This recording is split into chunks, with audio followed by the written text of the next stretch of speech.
Good morning, ladies and gentlemen. Welcome back to Planet Hog. It is a beautiful day today, and today's subject, I'm going to dive right on in, man. I'm going to give you a little bit of preamble today. Today, we're going to talk about, that's right, you guessed it, Ice Cube. Yeah, talk about Ice Cube, man. He's been making a lot of headlines ever since collaborating with the Trump campaign on So, for those of you who are not familiar, Ice Cube has been working behind the scenes on, I guess you could call it a piece of litigation, maybe some kind of framework called the Contract with Black America. And this was something that he had pitched to both parties, the Democrats who have declined. I believe the official answer was, we'll check back with you when we get after the election. Right, so typical Democrat move, right? Yeah. We'll do that just later. And the Trump administration actually reached out to Ice Cube to perfect their platinum plan, which, okay, say what you will about it. Trump is certainly making efforts. I personally think that some of these efforts are a little misguided, maybe a little overstated. But for the purposes of today's discussion, I want to talk about Ice Cube's contract with Black America. And like I said, he's been making a lot of headlines. He's been doing a lot of interviews because, initially there was the backlash of how dare you, black man, work with Donald Trump? You're a sellout. Which, by the way, I dedicate each sip today to Ice Cube, the rattling of the ice cubes. So, yes, there was initially that pushback, right? Because not allowed to work with anybody that doesn't have a D beside their name, right? So, and he kind of pushed back on that on Twitter and kind of said, kind of flaunted his success. It was a tweet about, selling out shows, selling out albums, and now selling out arenas with the Big Three League. Clever. But this whole notion is, it's really crazy to me. Number one, how, I in yesterday's episode, I kind of beat up on the Democrat Party, how it exists with the idea of liberal privilege. But I guess this will be a little small continuation of that. It's really crazy to me how the Democrat Party has come to embody some of the worst and most stereotypical aspects of the female psyche and the female personality, right? The ability to kind of disregard any kind of information, operating purely from an emotional standpoint, right? Being completely non-responsive to any kind of facts, refusing to work with people just because you don't like them.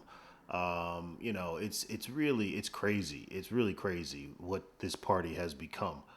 But yet another reason, by the way, that I don't understand how any straight man can kind of go along with what's being done over there. Even watching one of Ice Cube's many interviews, because he had a lot of interviews. He's been interviewed by people ranging from, I think Cuomo interviewed him, Chris Wallace interviewed him. He was interviewed by Roland Martin. He was interviewed by all of the. It's interesting how he made his tour around the quote unquote black media apparatus, and how they all kind of had the same talking points, almost as if someone kind of tells them what to say. But they all had the same kind of pushback points and challenging points, right? I think he did an interview. He did an interview also with what is it called? So he's four. Well, it's really three black ladies and one that's like black and something else. The Queens and Cocktails. That's what it's called. Of course, Queens, right? Queens and Cocktails. That's what it was. He did that interview. I saw a little bit of that. Actually, I saw most of that. And it was really just a mess of an interview, as you may have imagined. And then recently, I watched his interview on Hot 97 with Ebro and a couple of other people, and again, just more of a mess. And it's amazing, specifically with the interview with Ebro on Hot 97. The main person challenging him was a white liberal, of course, Jewish. So there you go. The Oppression Olympics matrix means he can challenge Ice Cube without the having to bear the crown of racism, even though he's trying to tell him how to think about his own issues that he feels affecting his own community. Which is funny, right? Because that wouldn't be a luxury afforded the other way. For example, if Ice Cube were to somehow gain a resident position as a radio personality on a network that played Jewish religious music, and then a Jewish person came on wanting to talk about his something he wanted to see done for the Jewish community, and Ice Cube pushed back on him and tried to change his mind, I think there'd be a drastically different reaction. But that seems to be okay with the constituents of that market. So hey, you get what you get. Anyhow, it was very interesting to listen to this person constantly, again, try to correct Ice Cube's thinking and try to herd him back to backing Biden. And really, all of these interviews just seem to be these people bringing Ice Cube on and trying to iron out the one point that he does not endorse Donald Trump. And in some cases, trying to get him to denounce Donald Trump. So I got through that. But one of the things that stuck out from that interview, and I'll include a link to the interview in the description box, of course. One of the things that stuck out in that interview, and I'll just give you a forewarning for all of the forward-thinking, logical, intelligent people, it's really going to be hard to get through. It really is hard to get through. If I wasn't driving and listening to it, I don't think I could just sit and listen to that. I really couldn't, because if you notice, a lot of the sentences start with, I feel. I feel as though. Yeah, but this is the way this makes me feel. And now that you have men talking like that, again, the Democratic Party embodying some of the worst stereotypes of the female psyche.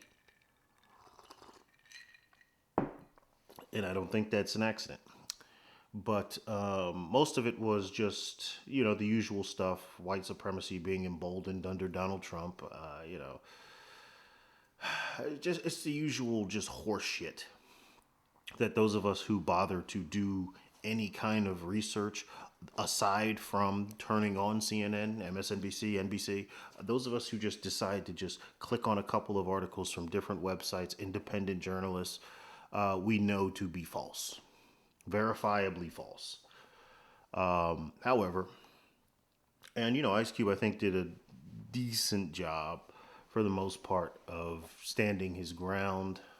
There were a couple areas where I thought he could have pushed back that where he didn't, especially where on that Hot 97 interview. I can't think of the guy's name, but he made it a point to say that saying that there's racism on both sides is a cop out. Where it's clearly more pronounced on the Republican side, on Donald Trump's side. The person who does historic funding for HBCUs, the person who's undoing Joe Biden's crime bill that disproportionately targeted black male for the crime that Hunter Biden is literally committing as we speak. Yeah, that's the side. That's the racist side. Got it. So, it's hard to get through. It really is. But I thought he could have pushed back on a couple of points. He did a good job, I think, for the most part, of standing his ground. It's tricky when people who, and this is not meant in a disrespectful way, but when people who are kind of punching above their weight class, as Ice Cube is doing by entering the realm of politics and entering the realm of policy, it's difficult for them to kind of hold their own because they don't know enough to know bullshit when they hear it in terms of factual statements, and in this case, opinion statements. Because I think I have to think that if he knew more than he does, he would have been able to kind of swat those responses away very easily because they were paper thin. Just a bunch of straw man arguments, A bunch of there was literally no logic to anything this man was saying. It was all just emotional, just spewing emotions. However, that's the challenge, I guess, for some of these entertainers as they try to, which is also annoys me that these are the loudest voices advocating for black people are people who, for all intents and purposes, are not qualified to be occupying that space. Now, I get his, he said he wants to see something done. He's tired of not seeing things done. Okay, I can understand that, and I support that 100%. I suppose, I support that. Wanting to fix a problem instead of just waiting for it to fix itself. Now, like I said, I think that some of the more self-evident fixes should be tried first, namely de-incentivizing single-parent homes. I think we should start there. I think once you reestablish the nuclear family, which is apparently whiteness, according to the according to the what is it, horseshit African history museum, I don't know, some kind of bullshit museum that's supposed to represent black people but says that hard work and nuclear families and ability to delay instant gratification, these are all white qualities, basically just spewing the kind of doctrine that you would hear from a quote unquote white supremacist, those people who are ever present in our society. So anyway, it's tough, right? It's tough when you have these people who look and pull punches here. They're not very educated. They're not. They're not very articulate, and they're trying to be political. Where arguably, I don't know of any other profession that draws on those two qualities more fervorously. So, he's kind of punching above his weight class here. But again, I respect the spirit of wanting to get it done. And he has, to his credit, aligned himself with people who are more knowledgeable than he, I suppose. But without further ado, I want to dive into a couple of points here on Ice Cube's contract with the Black Americans. And I pulled it up. I will obviously include the link to it in the description as well. It is a lengthy document. It has 13, I guess you could call them subsections or sections. The 13 sections are representation, lending reform, federal funding, Federal Reserve, finance oversight, data and credit, prison reform, judicial reform, police reform act, FCC licensing, Confederate institutions, AGP program, and black responsibility. So those are the 13 chapters or subsections of Ice Cube's contract with Black America. Let me just move this over here so you can hear my beautiful voice unrestrained. All right. But, so yeah, we'll dive into a couple of these, some of the more interesting ones. So I'm going to start with chapter 13 because, screw chronological order. Black responsibility. And it reads, chronic poverty creates an atmosphere full of negativity, frustration, hopelessness, depression, alcoholism, drug abuse, crime, and violence. These are some of the conditions that plague the black community, which is dealing with extreme generational poverty. As we begin to gain social and economic equality, it is our duty to clean up ourselves and our community. This contract is a two-way street. As we gain social and economic equality, we must begin to dissolve any bitterness in our hearts for past wrongs. We must become better. This is like some kind of scouts pledge for black people. Okay. We must become better citizens who are more productive on all levels of American society. We really must set up after we pass the contract with Black America with no more excuses left in the kitty. This is not, okay. Our entertainers should be persuaded to deliver more positive content that leads our youth to make better choices in life. A new pride must develop within these opportunities, and we must fight against negativity, frustration, hopelessness, depression, alcoholism, drug abuse, crime, and violence. Okay. So My okay. Now this is a great sentiment, right? Obviously, sure. My question here is why? What? What role does Congress play in this?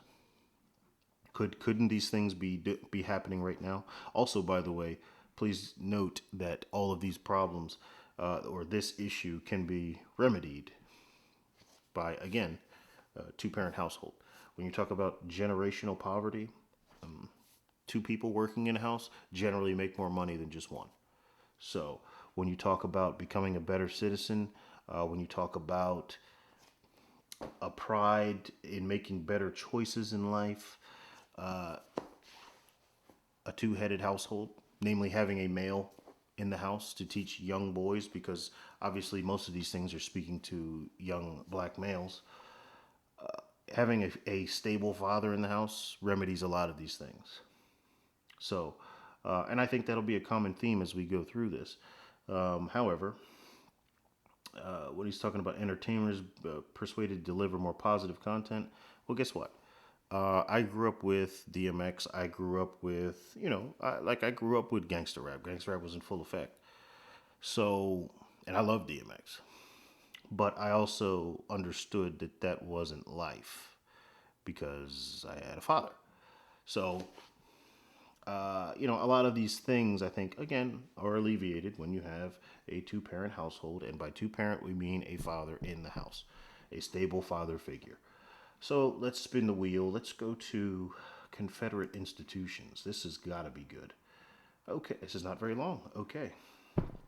Elimination, Chapter 11, Confederate Monuments and Institutions. Elimination of all Confederate statues and uses or displays of Confederate flags on government grounds or property with public access.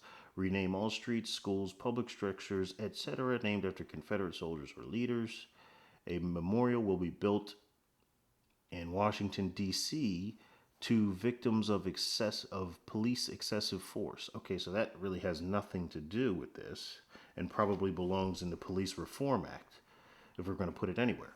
So there's part of this that I actually do agree with.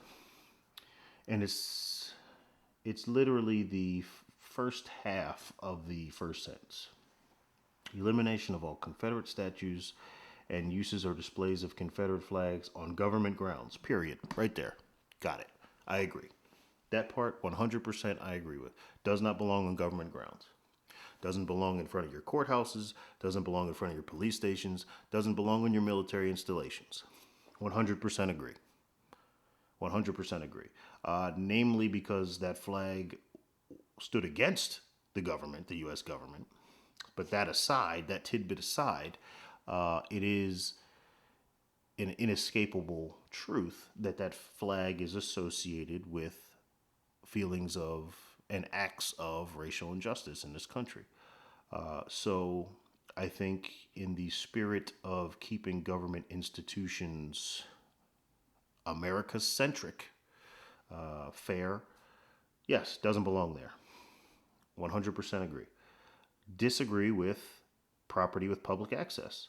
If you own a bar and you want to wave a Confederate flag in front of your bar, have at it. That's protected by your First Amendment. And if you, same thing as if you own private property, you want to display a Confederate flag on your private property, have at it. So I think yes, government institutions, yes, but people's private institutions, no, they should have every right to do that, 100%. And I think people have to move beyond the fact that they don't like this symbol. Okay, that's fine. But the bigger issue here is you don't want the government dictating what can and cannot be displayed. That's the war. Okay, the Confederate flag itself is the battle. So when people kind of start to look at things on a bigger level beyond the emotionally triggering aspects of it, I think we can find some kind of common ground. So, okay, that was the Confederate monuments and institutions. Let's go to, oh, well, hell, let's go to police reform. Why not, right? Police reforms will be implemented. Excuse me. The heading reads Police Reform Act. Police reforms will be implemented in an expansive act that will at minimum include elimination of qualified immunity, requirement of mandatory malpractice insurance for police officers, make municipalities liable for unconstitutional acts by police, mandatory use of dashboard and body cams, elimination of chokeholds and no-knock warrants, establishment of residency requirements, de-escalation training, and requirement to update training. Severe penalties for evidence tampering, including withholding DNA. A federal database of police and disciplinary records established and made public, and once fired for cause cannot be rehired. Creation of Office of Independent Prosecutors to solely focus on prosecuting police accused of wrongdoing. Other reforms as listed in greater detail in the contract with Black America. Okay, so there's a lot. This is a lot. I would say that right off the bat, I do not like dictating technique. Okay, I do not, and this comes from a spot where, even when I was in the military, I hated non-military people making decisions about what went on in the military. You don't know, you're not in it, you never were. What qualifies you other than a placard on your desk? Well, it is just a placard on your desk. So, when I'm looking at this right now, I think the dashboard I'm pretty sure dashboard and body cams, it's pretty common. And I'm pretty sure body cams will be much more prevalent after, all of this that has happened, because it's actually ended up helping the cops more than, indicting them. The elimination of use of chokeholds, I don't like that, because, again, when a police officer goes out, and again, I'm speaking not as a police officer, so take that for what you will. However, let's just use a little bit of common sense here. When a police officer goes out to a call, there are only so many things that they have at their disposal to remedy the situation, right? So to me, if you take away something like a chokehold, which is in and of itself not lethal, okay? A properly applied chokehold is not lethal. You pass out, you wake back up, it's over. Now, that's not to say you can't kill someone with a chokehold. Obviously, you can. Same thing with a taser. A taser, in and of itself, is not lethal, but you can kill somebody with a taser. Okay, so you can say that with anything that they have. You can kill somebody with pepper spray, but a pepper spray, in and of itself, if used properly, is not designed to be lethal. So, my thing is, they only have so many things that they can use, right? But we know what the bottom line is. We know what the very last thing they have at their disposal is, right? It's a gun. So to me, I don't like the idea of taking things out of their arsenal, understanding that you're pushing up the gun in the pecking order by doing so. If we get rid of chokeholds, and then what? Somebody gets pepper sprayed, they don't like it. Okay, well, let's get rid of pepper spray. It's not humane. Okay. Well, let's get rid of the taser, because the taser, it's not effective, and blah, blah, blah, blah, blah. Okay. Well, you keep taking things out of the toolbox, and the gun keeps moving up and up and up. So I don't like this. I do not like this at all. I think it's incredibly short-sighted. I think it's emotionally driven, because everybody still has the imagery of Chauvin and George Floyd, even though the coroner's report says it wasn't a chokehold that killed him. So, moving on, I do not like the idea of the creation of creation of Office of Independent Prosecutors to solely focus on prosecuting police accused of wrongdoing. Okay, so if that's their only purpose, and if that's the only reason why they have a job, and that's the only reason why they get paid, what do you think they're going to do? Do you think they are then incentivized to argue cases fairly? Or do you think they are thereby incentivized to get convictions? So I don't like that. Um, I think if a lot of people just went to their local police station and did a ride along before they kind of come up with these opinions, they'd be a little bit more informed about the awesome responsibility of having to make split second decisions that have lifelong ramifications. So, and again, this isn't excusing bad police. I think any police officer would tell you that they hate bad police more than people do. Why? Because they give the rest of them a bad name. How many other cops have had their lives ruined because of Derek Chauvin? Now, regardless of how you feel about what he did, the trickle down effect, the ramifications of his actions were a lot of officers dealing with a lot of unnecessary violence, a lot of unnecessary aggravation. So, you know, I think if a lot of more people informed themselves before they made their decisions, we'd be in a better place altogether. All right, let's pick one last one and we will wrap up the contract with Black America. Let's go to, oh, let's go to data and credit. Why not? Okay, personal data and credit. Most states publicly release bulk data about arrestees unchecked. Again, this is interesting. Seems like it should go somewhere else, but okay. Like the 1970 Fair Credit Reporting Act regarding credit data, there must be guidelines regarding arrest records that allow similar privacy and accuracy protections and the right to dispute and correct inaccurate data. Credit services will be reformed to mandate consideration of individual consumer data on rent, utilities, cell phone, and other like, this is not even, and other like bill payments. I think I mean bill like payments. Christ. This is, you know what? If you want to be taken seriously, how about you take yourself seriously and you proofread your horseshit? Good God, man. This takes a second.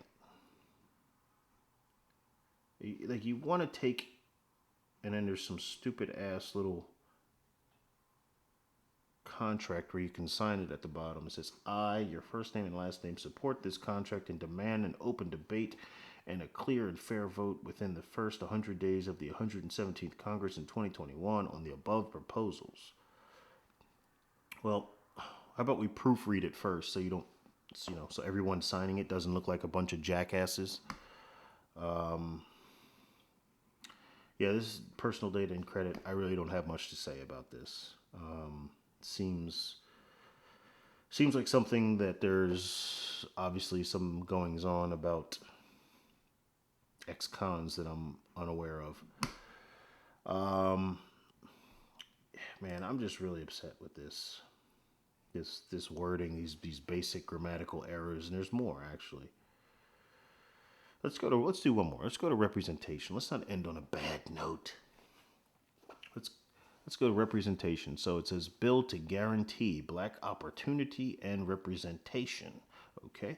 Adopt a plan of neo-reconstruction to redress past wrongs systematically imposed on black Americans economically throughout many generations that has resulted in a wealth gap where the average white family has 10 times the wealth of a black family. In addition to some of the economic initiatives listed below, also formally apologize. Oh, shit. Timeout. Timeout on the field.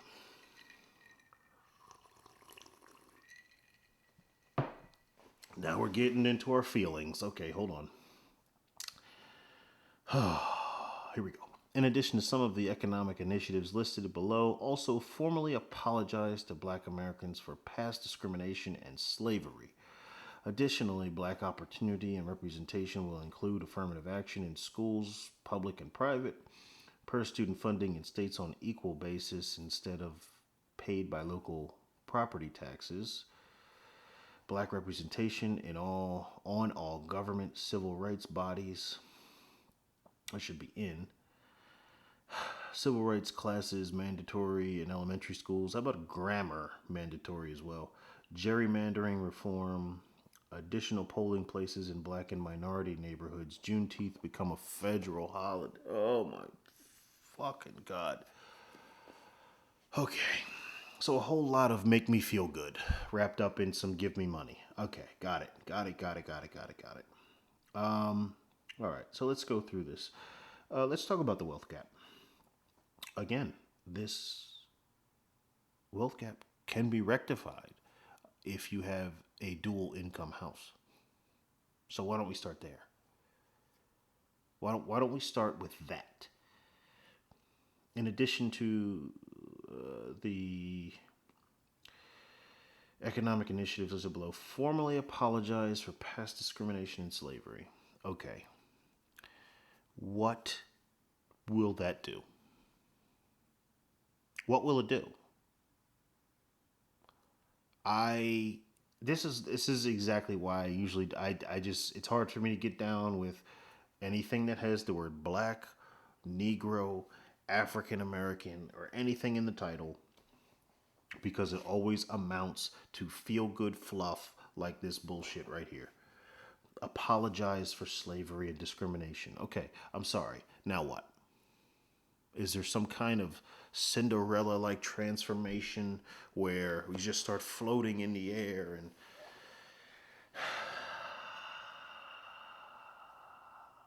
onto affirmative action?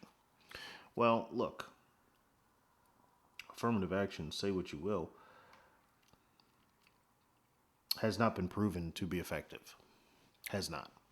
And my opinions on it have actually changed drastically after listening to Thomas Sowell, somebody who I'm sure no one considering or affiliated with this has heard of or listened to. But bottom line is affirmative action is not, it creates more problems than it solves. Let's put it that way. It creates a lot more problems than it solves. Per student funding in states, and again on top on the affirmative action topic, maybe you had more gravitas with that in an era where it was legal to racially discriminate when accepting job applications from certain people or acceptance in universities. Maybe then you had more gravitas, maybe, but certainly not now. Although in California they are about to vote to repeal civil rights law that prevents discrimination based on race. So there you go. Democrats at it again. They're literally about to repeal it, but the way they're getting by with it is for all the simpletons out there. They're calling it they've given it some kind of name. It's like the anti-discrimination law or like the affirmative action law. So, okay, yeah, all right. Fall for that if you want to. All right, and let's see, black representation on all government civil rights bodies. I don't know what that does. I'm sorry. I like there's this false belief that putting black people in these positions means everything gets better. People's lives were worse under Obama. You look at some of the worst cities in America, they have black leadership. Chicago, Atlanta, DC. So I don't understand what this is supposed to accomplish. I don't understand what this is supposed to accomplish. Again, it's more feel good shit. It's more fluff. Yeah. Well, anyway, that is enough of this horseshit for today. So yeah, that's the contract with Black America. Like I said, I will include the link in the description. I'll also include the link to the interviews that Ice Cube was the specific one with Hot 97, where you saw a classic case of the white liberal trying to correct the wayward thinking of the American Negro. So, again,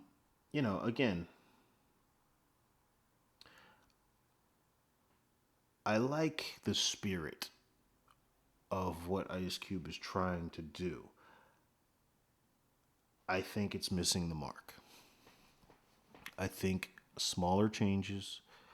Again, first and foremost, let's stop financially incentivizing single parent homes, which overwhelmingly affects black families.